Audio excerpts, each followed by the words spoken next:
Rabbi David Wolkenfeld and guest co-host Rabbi Dr. Shlomo Zuckier. We are the official podcast of Anshe Shalom B'nai Israel Congregation, an Orthodox synagogue in the Lakeview neighborhood of Chicago, Illinois. So I am very, very fortunate that I have a co-host this week for the Straw Hat, my friend and colleague, Rabbi Dr. Shlomo Zuckier, who is joining us today. I'm really, really excited to introduce you to the listeners of the Straw Hat and sort of share with them some of your ideas, and also introduce them to what you're up to, some of your projects. So welcome to the Straw Hat, Shlomo. Really, really honored to have you with us. Virtually with us on the show. Oh, thank you very much. I'm very happy to be here. So we met some years ago when I was a student at Yeshivat Har Etzion in the Gush as a quote-unquote older student, which means I was already well into my 20s and was completing up my final requirements for smicha while learning there at the yeshiva. And you were a up-and-coming student already. You were a person everyone knew was going to make something of himself as a scholar and teacher, and in fact, you have done so. So since then, I know you went to YU and finished smicha there. You taught as a rabbi at Yale University. So we were not on campus at the same time. We both had that experience of being campus rabbis and rival campuses, no less. Rival campuses. I don't think people at Princeton think of Yale as a rival, but I don't know, maybe. And you've been also engaged in academic study as well. So I just share a little bit about what that has been like. Sure. Yeah. So actually, I'm at something of a turning point now. Having spent the last 16 years in higher education, both in the world of the yeshiva and in academic study, I've reached, I think, the end of that path as a student or as a graduate student. So I just finished a PhD at Yale University in ancient Judaism, writing about issues of sacrifice and atonement. And we actually just had the commencement today, virtual commencement today. Mazal tov. Very exciting. Thank you very much. And also I've been sort of on a parallel track following smicha at YU. I was, as you mentioned, I was one of the campus rabbis at Yale for a few years through OU JLIC. And the last 3 years I've been learning at YU in the Kollel Elyon, which is sort of in some ways maybe the equivalent or parallel to a PhD. It's for post smicha advanced Gemara study in a more traditional sense. I guess you could share a little, I guess, what are you up to now? Like, you've been doing a lot of online teaching, and I'm sort of curious how you came to that and how you think about that role. Because every time I go on Facebook, I see your like another mini essay that you've written, or some shiur that you're giving, or interview with somebody, and it seems like a tremendously valuable service that you're providing to the community. And if you could share a little bit about that. So in some ways, it happened a bit by accident. We were early adopters of social distancing, on account of the fact that one of our daughters is in SAR, and they had an early case. They closed down early, so we were home very early, and even got tested for coronavirus early on. In the end, we were all negative, but got me thinking a lot about many of the medical issues at hand, and I sort of had the sense that both the way that the politicians were responding and even a lot of the guidance from the shuls wasn't necessarily up with the latest reports from a scientific perspective, especially looking at patterns in Italy. And so I really pushed for a shutdown of the shuls. And soon after I did, the shuls indeed did shut down. I don't assume I had anything to do with that, but that did throw me into dealing with COVID issues and thinking about them and posting about them early on.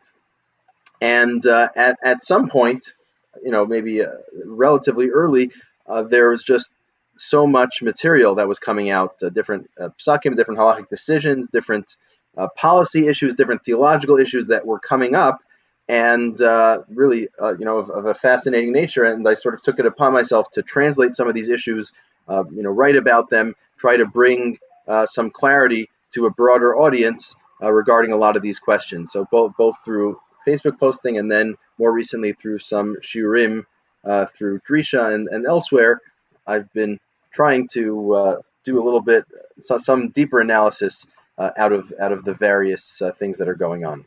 So if listeners to the podcast want to follow up and, study some of what you've created and dive into your work, where can they, or how can they find that? So in terms of the recent things, I'd say two places. First, on Facebook, Shlomo Zuckier.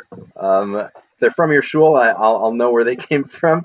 And I actually have one page where I sort of organized the various postings and other links from March and April. So that would be a good place to look. And also, Drisha has, on their video archive, has 5 about hour-long shiurim on different topics, from making a minyan on over porches to the question of Zoom seders, to questions of allocating scarce medical resources right now, etc. Oh, that's great. So that's drisha.org, right? The regular Drisha website. And I believe so, yeah. And they have a video archive. They also, I think, have a YouTube channel. So there's a couple different ways to get there. Great. So I come across this all the time. I have not had the time to listen to many. I think there are two types. I think there's some people who have maybe lots of time to listen to shiurim now because they don't have distractions and they're stuck at home and they have so they're learning a ton and learning foreign languages and, lots of podcasts and shiurim and wonderful uses of their time. That's not the boat that I'm in right now, but I do see it, and with a lot of jealousy, I look at the topics that you're teaching about. So maybe one day I'll be able to circle back and listen to what you have to say about these topics. But I think just identifying them is really really interesting. I think decades from now, I think halachic scholars will look back at the creativity of this moment and just every corner of the Shulchan Aruch, I think, has been, has had questions emerge. Just for some sure. of the, I don't know, what's I don't know, I made a list for myself of just what I'd say first, before we get to the specifics, I'd say that I think there's an important meta issue here, which is that when you place any system under stress, you find where its breaking points are and where divisions lie. So I think the incredible stress that the halachic system has been placed under, what does Judaism look like without shul? And what does it look like when there's isolation and there's a need to connect people in some cases in various ways? Or what does medical ethics look like under severe shortages according to halacha? So you find there's just been so much both creative work trying to resolve these issues, to deal with issues that have never come up before, and the revealing of interesting divides, interesting disputes on things that don't usually come up. Having a Zoom minyan, that wasn't really at the top of anyone's priority list, and now all of a sudden, do Zoom minyanim work? Do they actually work? Do they pseudo work? A whole host of discussions over really dozens of issues that keep coming up. So I think, this is a turning point. Whichever way it's going to turn, it's going to be a turning point just because of the incredible stress that the system is under. That's a very provocative statement. So could you go one step further at least and tell what has been revealed in terms of those stress points? What are those divisions that have been uncovered by this stress test? So I think one example is a question of how to understand electricity, but more so virtual reality. So the question of Zoom keeps coming up for obvious reasons. But the way halacha has treated electricity and video cameras, etc., let's say on Shabbos and Yom Tov, has it's really tried to hedge its bets. It's tried to be stringent where there isn't a need and be lenient where there is a need, even beyond having a full consistency. And it's a lot easier to get away with that when there isn't so much stress. So if you say technically we could find a way of permitting this, but we think it's a bad policy, we think it'll be unhealthy, maybe it's better to side with the opinions that are stringent here. That you can get away with under normal circumstances. But when things have gone the way they have and people aren't in contact with each other, so Zoom simultaneously becomes more necessary in some cases, and in other ways it becomes maybe more necessary to avoid it. It becomes such a part of what daily life is that, let's say, Shabbos or Yom Tov has to look different. So you have a simultaneous pull in two opposite directions on the question of virtual reality. Is seeing something over Zoom considered sight? Is typing on a computer considered writing? What role does electricity play in this? All of those issues have come to a head now, whereas they hadn't previously, not just because there was no need for them, but because it was a lot easier to hedge your bet and sort of fudge instead of taking a clear stand.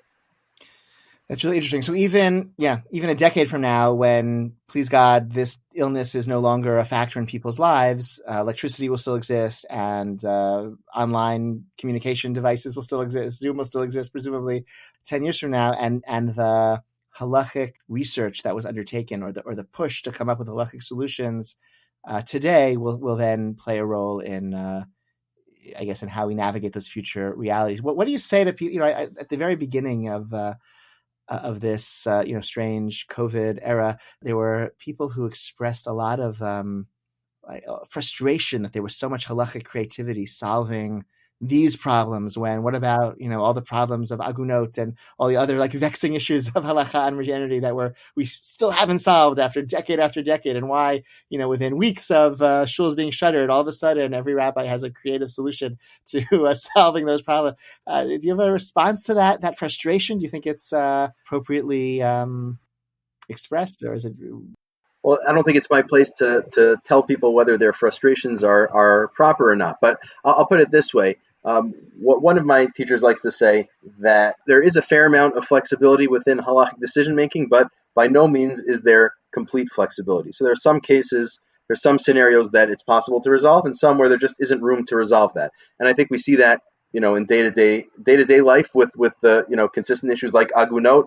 If some poskim say, well, we can't use this or that process, but we can create a halachic prenup, which solves a very large percentage of the issues. There are some workarounds that are viable and some that aren't. You really have the same thing here, because if you listen to the voices out, certainly on social media, I don't know what other voices there are right now, and I've heard my share of voices, I think. So you have people saying, oh, it's great, the rabbis have stepped up and found all these leniencies, and that's been great. You have that voice, and you also have people saying, how can it be that Orthodox communities are not allowing Zoom seders, or not allowing Zoom minyans, in a fullest sense of a minyan? That can't be. This is a failure of rabbinic leadership. So you have the same thing here. There's some cases where things that would be nice, that would be great to have, some of them, or maybe even necessary to have, some of them fall into place. And sometimes, even if something really seems necessary, it doesn't seem like there's room to allow for it. Constituting a minyan over Zoom,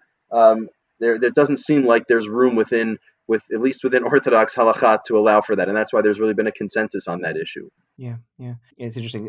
Is there a COVID-related halakha question that is on your desk right now, that's currently reading about, researching, that you could share a few of the headline, 30,000 feet, contours of the debate? Sure. This is one thing. I think a lot of the major issues happened right away, the first few weeks, both because new issues came up immediately and because of Pesach. But one issue that's coming up now, as there's talk and thought, and in some cases actual reopening, is the question of what do you do about Torah readings? How do you make up lost or the skipped Torah readings? So, just to give very broad contours, so at least in theory, there's an argument to be made that the reason why we do the Torah reading the way we do is to finish the Torah every year. And just because, for whatever reason, some act of God, we miss shul for a quarter of the year or whatever it is, doesn't mean we shouldn't finish the Torah. We should still make it work, figure out how, maybe double every week, or have one long makeup session or whatever it is to finish the Torah communally. That, there's a certain logic to that. I think the overwhelming view is certainly not to require that. And there are some precedents, some tshuvot that talk about, well, you should never make up more than 1 week, one extra parsha, because it's too much of a tircha. That's one argument against. Another argument against is there's only an obligation for the community to read the Torah when they're actually meeting. But if there's no community, we've had no community for the past 2+ months. We just haven't met as a shul, so there's no need to go back. So I think the standard position, the way it's looking, is that there's no requirement, but it might be at least nice to go back, and maybe at the very least to do last week's, to do whenever you reconvene, to at least catch up 1 week. And maybe for those intrepid shulgoers who want to sit for 5 hours and hear all of Sefer Vayikra, maybe there's room for that as an option as well. Yeah, I don't know how many folks in our shul would volunteer to be the audience for Sefer Vayikra, the opera version. It's but that I do find that at least in some conceptual or poetic level, the idea that we wouldn't have the entire Torah read seems very disturbing, right? Like how could it be that the Torah is not read? But and it's worse in the sense that it's not just in this one shul or this one community, but it's in a sense it's all over the world. There's no shul in any large community, certainly in America and Israel and most other Jewish communities. There's no shul that's lamed almost the whole Sefer. So it's not just a local issue; it's really a global issue. The whole global Jewish Torah reading is lacking. Yeah. I think there was. I think in Israel they made a. They took over a hotel and they used it for COVID positive patients to recuperate, sort of in isolation from their families. And right. So I think we have minyanim there, starting already in March. And oh wow! So they kept it going. I sort of feel like that sort of gives me a lot of because it's not if it's like some irresponsible basement minion somewhere where they're violating public health and they're reading Torah. I don't care about them. That doesn't help me out. But if there's recuperating patients who are doing what they're supposed to do in quarantine in a hotel, recuperating together and they're laning like that I feel good about. That they're like carrying that burden for the Jewish people of making sure the Torah is ready each week and we're making our way through the Parshiot in some. Yeah, and I think I heard that minion also was saying Kaddish on behalf of people who couldn't say Kaddish themselves. Yeah, really a wonderful service. Yeah, it is. In our community, we've convened like a Zoom gathering each morning for Mishnah study. So we all share the names. We read the Kaddish list. We read the Yartzeit list. People on the call can share the names people they're thinking of, and we learn a Mishnah, and that's what we've done. But it's hard. It's hard. I really feel for people who they want to say Kaddish for a loved one, or really everyone who has like a major life, even like a happy occasion, like a wedding or a birth, or trying to do these things without all of the ways in which people learned how to do them for hundreds of years is real. I just my heart breaks with all the tragedy of the situation. It's so poignant about people trying to live their lives and grapple with good occasions and bad occasions without the support of friends and family very hard. It's a real challenge. So Shavuot is approaching as this podcast is going to be released. Share a thought with us for Shavuot. So one thought about Shavuot is there's this interesting theme we have that everyone was at Sinai. You say in Parsha Nitzavim talks about how everyone's gathered together to recommit to the covenant, and Rashi there says, really harking back to the original covenant, that who is at Sinai? The men, women, children, and afim dorot haitidim lihiyot, even for future generations. So all generations, all Jewish generations were at Sinai. And of course, this gives birth to expressions like saw you at Sinai and the like. So that's one idea, that all Jews were at Sinai and received the Torah across history. And there's another theme of kol yom v'yom yu beinecha kachadashim, that the Torah should be seen every day as if it's new, as if it's kiyom nitinata, the day, as if it was the day it was given. And it seems sort of unusual, this idea of bending time, bending space. It's as if you were there, even though, presumably people weren't there. Maybe their souls were there, whatever that means. And the Torah was given today, even though, of course, it wasn't given today. So I think this model actually can be very helpful for us in our moment, because the idea of Torah, whether you're physically at Sinai or not, and whether it historically was given today or not, the way we approach Torah, the way we look at Torah, the way we relate to Torah is as if we were there at the original giving, and that original giving of the Torah was today. And the idea of Shavuot is to recommit to that ideal, to see ourselves as if we were there. It's almost Pesach-like. See ourselves as if we were at Sinai, as if we're receiving the Torah today. And that's really the theme of every day. But Shavuot gets one to recommit to that. And I think as we're remote, as we're not physically in our synagogues and not physically able to meet in that way, to join with the Jewish community around Torah and around tefillah and prayer, we still have this idea of recommitting to our values, of saying, you know what, I wasn't in shul today, I haven't been in shul for the last 2 months, but really every day is a day that I'm in shul. Every day is a day that I'm recommitting to the Torah and making that a part of my life, and it's really staring me in the face on a values level at all times. So I think that's a nice idea that we can take with us, that theme of receiving the Torah. It's not about a point in time in history and a specific place.